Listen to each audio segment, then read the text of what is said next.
में बीजेपी बहुत आगे है, कहें तो ज्यादा बेहतर होगा। वहां पर सरकार बीजेपी दोबारा से बनाती हुई दिखाई दे रही है। 98 सीटों पर बीजेपी आगे है और कांग्रेस को यहां पर कम से कम 25 सीटों का नुकसान होता हुआ दिखाई दे रहा है। तो यहां पर कांग्रेस बेहतर कर सकती थी, क्योंकि नेक टू नेक फाइट हो सकती थी अगर कांग्रेस ने वहां पर मेहनत की होती। लेकिन बड़े नेताओं से लेकर कार्यकर्ताओं में वो जोश नहीं दिखाई दिया, इसलिए ये नतीजे साफ तौर पर दिखाई दे रहे हैं। हमारे साथ संदीप जी मौजूद हैं। संदीप जी, कुछ ऐसे राज्य हैं जहां पर कांग्रेस का सीधा मुकाबला बीजेपी से, वहां पर भी आप बेहतर नहीं कर पाए, इसके पीछे की वजह क्या है?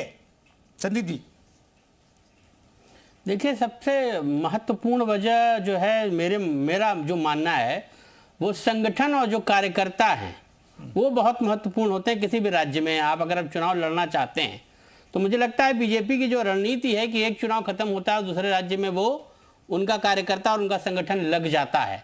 बाकी कोई भी पार्टी मुझे लगता है उतनी मेहनत नहीं करती जितनी मेहनत भारतीय जनता पार्टी करती है। आपको इसी बीच रोक रहा हूं। तो आपने इस बात का जिक्र किया कि बीजेपी वाकई में ऐसा करती है। अभी हमने देखा कि पश्चिम बंगाल में चुनाव प्रचार खत्म हुआ और वहां जो दूसरे दौर की वोटिंग थी, प्रधानमंत्री नरेंद्र मोदी ने वाराणसी में डेरा डाल दिया और करोड़ों की सौगात दे दी और गंगा एक्सप्रेस पे और वाराणसी में रहे, यानी 2 दिन वो यही यूपी में लगा कर गए।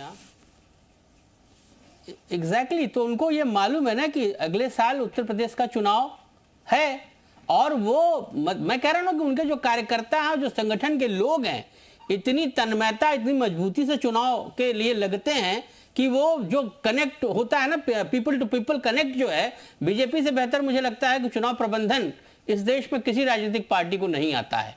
और वही जो है वो सबसे बड़ा अंतर किसी भी चुनाव परिणाम में ला देती है।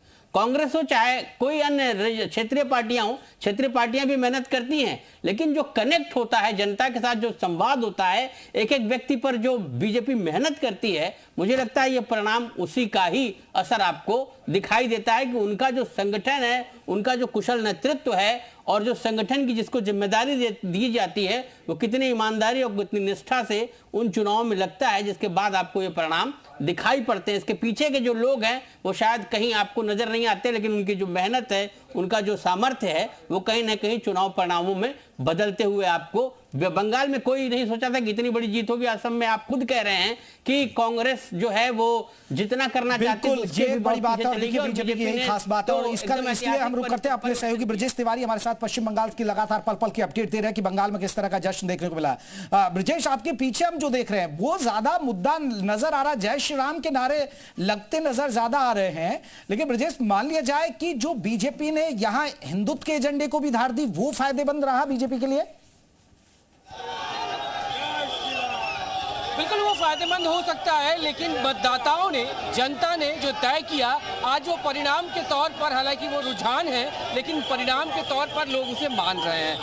मैं आपको तस्वीरें यहाँ पे दिखाता हूँ। यहाँ हर तरफ आपको बीजेपी के कमल वाले झंडे दिखाई देंगे। लोग यहाँ पर होली खेल रहे हैं। होली हो गई भैया आपकी? होली हो गई कि नहीं? हाँ, होली हो गई। पहले होली ऐसे मनाया था क्या आपने? पिछली बार पहली बार मना रहे हैं ऐसा खुल के? अगर नतीजे ये नहीं होते तो खुल के गुलाल और खुल के भगवा रंग चलता क्या? नहीं, ऐसे लग रहा है हम लोग का इंडिपेंडेंट, ऐसे हम लोग देश जो पराधीन हुआ था, एक टीम से आने के बाद हम लोग का राज्य पराधीन हो गए थे। ऐसा क्या होता था? ऐसा अच्छा, मुद्दा क्या रहा? SIR कोई मुद्दा? करप्शन SIR ऐसे करप्शन पूरा वर्ल्ड में कोई भी जगह नहीं हुआ। ये राज्य में जैसे करप्शन हुआ किसी स्टेट में नहीं। सिर्फ भ्रष्टाचार। भाई साहब इधर आना। जय श्री राम तो खुल के बोल रहे हैं, पहले भी बोलते थे क्या? हाँ, जरूर, क्यों नहीं? पहले बोलते थे क्या? पहले बोलते थे क्या? जरूर बोलते थे। कोई डर नहीं था पहले? कोई किसका डर? हम किसका डर नहीं पाले। पहले कोई डर नहीं था? पहले कोई डर नहीं था क्या? पहले किसी तरीके का कोई डर था क्या यहाँ पे?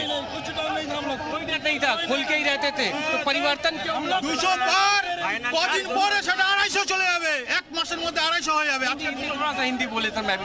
संतास नहीं चाहिए बंगाल में, कोई संतास नहीं चलेगा, यही बात है। नहीं, मैं समझना चाह रहा हूँ कि इस बार जैसे अभी हालांकि वो रुझान है, नतीजे नहीं है वो, उसके बाद खुल के गुलाल चल रहा है, जश्न मनाया जा रहा है। 2021 में भी ऐसे मनाया था। फाइनल टैली 200 प्लस हो जाएगा। आप लिख लीजिए, फाइनल टैली 200 प्लस। तो हम लोग का प्लस है, 200 प्लस फाइनल। हम लोग का प्लस है। नरेंद्र मोदी बोल दिया इस बार चोरी कर नहीं पाया हम लोग का, इसलिए अगला बार जीते, चोरी करके जीता है 2-3 बार, इस बार नहीं जीतेगा। 62 साल उम्र हो रहा है, ये पहले देखता है हिंदुत्व राष्ट्र हो रहा है, पहले देखता है। पहली बार हो रहा है, पहले नहीं हो पाया। पहले नहीं था, मुस्लिम था, कांग्रेस का मुस्लिम था, कौन था? इसी की वजह से लोग घरों से निकले और मतदान हुआ। और लेना देना कुछ नहीं है, सिर्फ हिंदुत्व राष्ट्र हो रहा है। ये सनातनी का जीत है और यहाँ सबसे जरूरी था सनातनियों का जीतना। अगर सनातनी नहीं जीतता तो यहाँ बांग्ला से हिंदू खत्म हो जाता। हिंदू भाई भाई से चलता रहेगा। 40 वर्ष का हम लोग का कठिन परिश्रम है, इससे बड़ा परिश्रम कुछ नहीं है, तो कुछ नहीं है। इससे बड़ा ये खुशी है, खुशी का कम निकल रहा अंदर से, बहुत खुशी है। हमारे कार्यकर्ता कितने यहाँ प्रताड़ित हुए, इसका कोई ये अंदाज नहीं है। करप्शन और भ्रष्टाचार और प्रताड़ना, यहाँ पे जो तमाम लोग हैं वो ऐसी ही बातें कर रहे हैं कि उनके साथ ऐसा होता था। और अब दूर से एक बार तस्वीर सामने की तस्वीर देखिए, हर शख्स जो यहाँ पे है उसके चेहरे पे इसी तरीके से भगवा गुलाल है। बात यही की जा रही है कि लोग परेशान थे करप्शन की वजह से और लोगों को यहाँ पे टॉर्चर किया जाता था। बहरहाल एक बार फिर से मैं कहूँगा अभी ये रुझान है, लेकिन बिल्कुल कार्यकर्ताओं ने क्योंकि देखिए अभी 101